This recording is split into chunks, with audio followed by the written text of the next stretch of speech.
주신 하나님의 말씀은 시편 72편입니다. 시편 72편 말씀 함께 읽도록 하겠습니다. 하나님이여 주의 판단력을 왕에게 주시고 주의 공의를 왕의 아들에게 주소서. 그가 주의 백성을 공의로 재판하며 주의 가난한 자를 정의로 재판하리니 의로 말미암아 산들이 백성에게 평강을 주며 작은 산들도 그리하리로다. 그가 가난한 백성의 억울함을 풀어주며 궁핍한 자의 자손을 구원하여 압박하는 자를 꺾으리로다. 그들이 해가 있을 동안에도 주를 두려워하며 달이 있을 동안에도 대대로 그리하리로다. 그는 벤 풀 위에 내리는 비같이 땅을 적시는 소낙비같이 내리리니 그의 날에 의인이 흥왕하여 평강의 풍성함이 달이 닿을 때까지 이르리로다. 그가 바다에서부터 바다까지와 강에서부터 땅끝까지 다스리리니 광야에 사는 자는 그 앞에 굽히며 그의 원수들은 티끌을 핥을 것이며 다시스와 섬의 왕들이 조공을 바치며 스바와 시바 왕들이 예물을 드리리로다. 모든 왕이 그의 앞에 부복하며 모든 민족이 다 그를 섬기리로다. 그는 궁핍한 자가 부르짖을 때에 건지며 도움이 없는 가난한 자도 건지며 그는 가난한 자와 궁핍한 자를 불쌍히 여기며 궁핍한 자의 생명을 구원하며 그들의 생명을 압박과 강포에서 구원하리니 그들의 피가 그의 눈앞에서 존귀히 여김을 받으리로다. 그들이 생존하여 스바의 금을 그에게 드리며 사람들이 그를 위하여 항상 기도하고 종일 찬송하리로다. 산 꼭대기의 땅에도 공식이 풍성하고 그것의 열매가 레바논같이 흔들리며 성에 있는 자가 땅의 풀같이 왕성하리로다. 그의 이름이 영구하며 그의 이름이 해와 같이 장구하리로다. 사람들이 그로 말미암아 복을 받으리니 모든 민족이 다 그를 복되다 하리로다. 홀로 기이한 일들을 행하시는 여호와 하나님 곧 이스라엘 하나님을 찬송하며 그 영화로운 이름을 영원히 찬송할지어다. 온 땅에 그의 영광이 충만할지어다. 아멘 아멘. 이새의 아들 다윗의 기도가 끝나니라. 아멘. 하나님의 말씀입니다. 한 번 더 읽으시면서 묵상하겠습니다.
여러분, 태평성대라는 말이 있습니다. 이 한자의 뜻을 그대로 풀어보면 어질고 착한 임금이 다스리는 풍요롭고 평안한 시대를 태평성대라고 말하죠.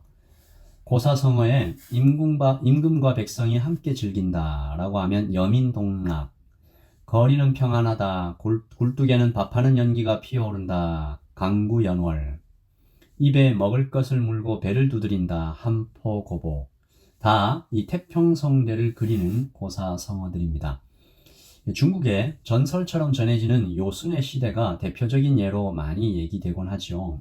요임금과 순임금이 다스리는 시대가 이 태평성대였다.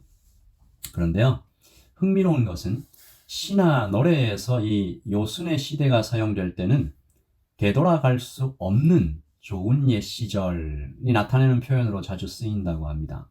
또 더 아이러니한 것은 이 말을 적극 사용했던 지도자들은 대부분 역성혁명을 일으킨 자들이고, 그들이 자신을 가리켜 자화자찬이죠. 나야말로 백성들이 원하는 지도자다라고 자칭했다는 점입니다. 이 중국 사람들도 이 태평성대가 현실에는 거의 없는, 전설에서나 볼 수 있는 꿈 같은 이야기로 봤던 걸까요? 오늘 말씀은 이 태평성대, 그 말씀이 이루어지는, 오늘 말씀에 태평성대가 가능하다라고 이야기하십니다. 어떻게 가능한가요? 오늘 이 시편 72편에 나타난 그 왕이 오시면, 그 왕이 통치하는 나라가 되면 태평성대가 이루어진다. 오늘 그 왕은 어떤 왕입니까? 1절에 나타나 있죠. 하나님이여 주의 판단력을 왕에게 주시고 주의 공의를 왕의 아들에게 주소서. 1절에 기록된 주의 판단력과 주의 공의를 받은 왕, 이 왕이 태평성대를 오게 할 왕입니다. 이것은 이 판단력과 주의 공의는 일찍이 솔로몬이 구했던 바로 그 지혜를 뜻하는데요. 공동번역에서는 통치력과 정직한 마음, 영어 성경에서는 justice와 righteousness로 번역이 되어 있죠. 이 법정 용어지 않습니까? 그래서 구체적인 모습도 2절에 나타난 것처럼 이 재판하는 모습으로 나타납니다. 우리 2절 같이 읽을까요? 그가 주의 백성을 공의로 재판하며 주의 가난한 자를 정의로 재판하리니. 아멘. 정의롭게 공평하게 다스리는 왕이 오시면 태평성대가 가능하다. 여러분, 그렇다면 여기에 말씀에 나타난 정의와 공평의 기준이 무엇일까요? 두말할 필요 없이 율법이죠. 하나님의 말씀입니다. 그러므로 말씀이 나타내 보이고 있는 왕은 하나님의 말씀에 정통한 사람, 그리고 그 말씀이 손과 발에 그리고 온몸에 익숙해진 사람입니다. 그러므로 오늘 시편에서 드리는 이 간절한 기도는 한 책의 사람, 말씀의 사람을 왕으로 세워달라라는 기도인 것이죠. 자기 생각이나 감정이나 상황이나 힘의 논리가 아니라 언제 어느 때라도 하나님의 말씀으로 인도함을 받는 사람이 우리 왕이 되어 다스려 주세요. 이렇게 기도하는 것입니다. 그리고 오늘 말씀에 시편의 3절부터 나타나는 나머지 모든 구절은 이 말씀의 사람이 왕이 되었을 때 나타나는 기적 같은 나라, 태평성대의 모습을 그림처럼 이렇게 그려내고 있는 것이죠. 이 풍경은 크게 세 가지로 나뉘는데요. 첫 번째, 하나님의 평강이 찾아온다. 3절 보시면 의로 말미암아 산들이 백성에게 평강을 주며, 그리고 이 평강은 4절에서요. 그가 가난한 백성의 억울함을 풀어주며 궁핍한 자의 자손을 구원하며 압박하는 자를 꺾어주신다. 이 왕이 오시면 하나님의 평강이 찾아와서 억울함이 풀어지고 압박하는 자들이 다 꺾여나간다라는 것입니다. 그리고 둘째, 이 왕의 통치가 자꾸만 넓어져 가는, 확장되어져 가는 광경인데요. 이웃 나라들마저 이 왕을 원합니다. 여기 보시면 8절과 우리 8절부터 보죠. 그가 바다에서부터 바다에까지와 강에서부터 땅끝까지 다스리리니.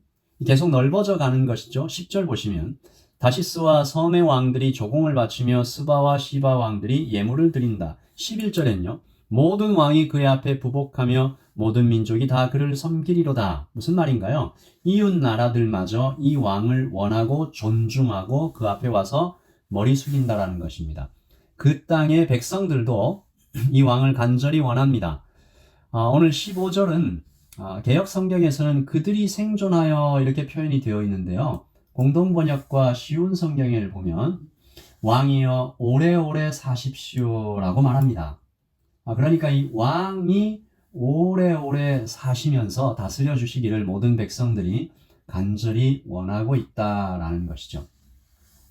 그리고 마지막 세 번째, 이 왕이 다스리기 시작하면 온 땅에 하나님의 영광이 충만해집니다. 여러분, 하나님의 영광이 충만해지는 광경은 또 크게 두 가지로 나눠지는데요. 육체적인 번영도 함께 오는 것입니다. 이 16절 보시면 산 꼭대기의 땅에도 곡식이 풍성하고 그것의 열매가 레바논같이 흔들리며 성에 있는 자가 땅의 풀같이 왕성하리로다 라고 되어 있습니다. 그러니까 이 16절 말씀은 굉장히 풍성한 복, 들판마다 곡물이 넘치고 언덕들 위로 과일들이 넘쳐 흐르고 그 과일이 당시에 가장 뭐라고 할까요? 그 소산이 풍성했던 레바논의 나무 열매들처럼 탐스럽고 들판의 풀처럼 풍요로운 이 풍요를 얘기하는 거죠. 그리고 영적인 충만, 하나님의 영광이 충만해지는 것인데요. 18절과 19절에서 찬송하잖아요. 홀로 기이한 일들을 행하시는 여호와 하나님 곧 이스라엘의 하나님을 찬송하며 그 영화로운 이름을 영원히 찬송할지어다. 같이 읽을까요? 온 땅에 그의 영광이 충만할지어다. 아멘, 아멘. 여러분, 오늘 이 시편 말씀이 솔로몬의 시라고 되어 있고 솔로몬을 이런 왕이 되어주기를 그렇게 기도하는 것처럼 보이죠. 물론 그런 면이 있습니다만 여러분, 누가 이런 왕이시죠? 솔로몬 실수합니다. 결국 누가 이런 왕이십니까? 우리 주 예수 그리스도이십니다. 할렐루야, 아멘. 그리고 오늘 말씀을 마치면서 좀 도전하고 싶은 것은 교회가 세워진 곳에 정말로 이런 왕들이 나타나기를 소원하는 것입니다. 담임 목사를 얘기하나요? 아닙니다. 베드로전서 2장 9절 말씀을 제가 읽어보겠습니다. 오직 너희는 택하신 족속이요 왕 같은 제사장들이요 거룩한 나라요 그의 소유된 백성이니. 하나님의 이름으로 그리고 성령님께서 부르셔서 거듭난 사람들은 왕 같은 제사장으로 세워집니다. 여러분, 주의 판단력과 주의 공의를 우리도 구해야 하고 받을 수 있습니다. 그리고 하나님의 말씀으로 익숙해지면, 하나님의 말씀에 정통해지면, 그 말씀대로 행하면 자기 생각이나 감정이나 상황이나 힘의 논리가 아니라 언제 어느 때라도 하나님의 말씀으로 인도함 받기를 원하면 태평성대가 여러분의 가정에 찾아올 것입니다. 교회에 찾아올 것입니다. 여러분 내면에 찾아올 것입니다. 하나님의 평강이 찾아오고요. 사람들이, 좋은 사람들이 옆에 몰려올 것입니다. 그리고 온 땅에 풍성함을 누리게 될 것입니다. 우리 오늘 아침에 기도할 때 하나님, 락다운이 길어졌습니다. 좀 마음이 어려울 수도 있습니다. 그러나 하나님의 말씀으로 다시 새로워지기를 원합니다. 하나님의 능력과 힘을 공급받기를 원합니다. 그래서 태평성대, 어질고 착한 임금, 우리 주 예수 그리스도께서 다스리시는 풍요롭고 평안한 시대를 오늘 누리기를 원합니다. 그리고 저도 예수님을 닮아 그런 왕으로, 왕 같은 제사장으로 나타나는 사람 되기를 원한다고 우리 오늘 아침에 이렇게 기도하면서 하루를 열겠습니다. 같이 기도하겠습니다.